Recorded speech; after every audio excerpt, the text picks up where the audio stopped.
Ang sinumang sumampalataya sa Kanya ay magkakaroon ng buhay. Mabiyayang araw ng Martes Kapanalig, kapistahan ngayon ni Santa Marta, Santa Maria at San Lazaro. Ito po si Sister Rose Agtarap ng Daughters of St. Paul para sa mabuting balita. Pagnilayan natin ang Ebanghelyo ayon kay San Juan.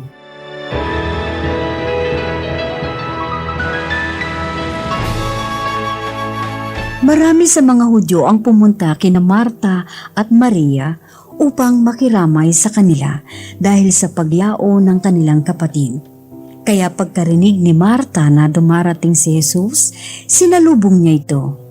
Si Maria naman ay nakaupo sa bahay at sinabi ni Marta kay Jesus, "Panginoon, kung naririto ka, hindi sana namatay ang kapatid ko.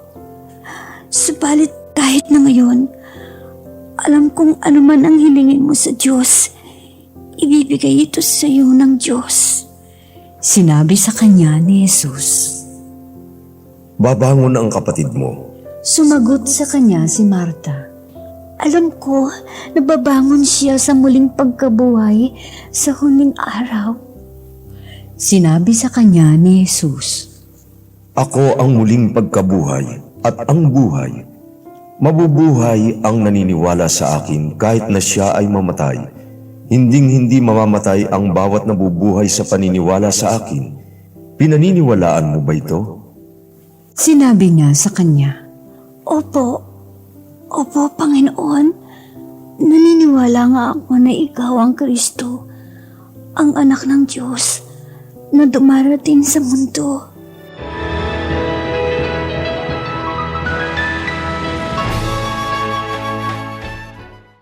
Ibinahagi po ni Sister Victorina Kimpan ng Daughters of St. Paul ang ating pagninilay. Panginoon, kung narito ka, hindi sana namatay ang aking kapatid. Minsan nasasabi rin natin ito gaya ni Marta, Lord, nasaan ka nung kailangang kita? Naalala ko ang isang encounter sa isang babaeng pumunta sa aming bookstore. Nagmamakaawa siya na makipag-usap sa isang madre. Nagkataon na nandoon ako at nagpapagaling pagkatapos kong maoperahan. Ako lang ang available that time kaya dinala ko siya sa chapel at doon kami nag-usap. Nagpunta raw siya sa bayang yon para tingnan kung ano ang nangyari sa kanyang asawa. Nagtatrabaho ito sa isang construction site sa lugar na yon at hindi na nag-communicate sa kanila sa nakalipas na 6 na buwan. 2 ang anak nila at wala namang pinapadalang pera para sa kanilang ikabubuhay. Natuklasan niyang meron na itong kinakasamang ibang babae. Napaluha siya at nagpatuloy sa kanyang kwento. Teenager pa lang ako nung lumayas ako kasi pinagsamantalahan ako ng tatay. Pero hindi ako pinaniwalaan ng nanay. Sa halip ako pa ang pinagalitan. Nanginginig siya at niyakap ako na parang helpless na bata. Ang tanong niya, Sister, bakit po ako pinabayaan ng Diyos? Hindi ako makasagot. Nagawa ko lang sabihin, masdan mo si Jesus na nasa krus. Kabutihan lahat ng ginawa niya. Binigay niya ang kanyang buhay para matubos tayo at mabigyan ng pag-asa para magkaroon tayo ng bagong buhay. Nanalangin kami. Jesus, ikaw ang aking tanging pag-asa. Bigyan mo ako ng bagong buhay para sa aking mga anak. Pinaulit-ulit ko ito sa kanya na parang mantra. Hanggang sa ma-relax siya. Pagkatapos pinakain ko siya at binigyan ng pamasahe para makauwi. Alam niyo, paglipas ng ilang buwan, bumalik siya dala ang mabuting balita.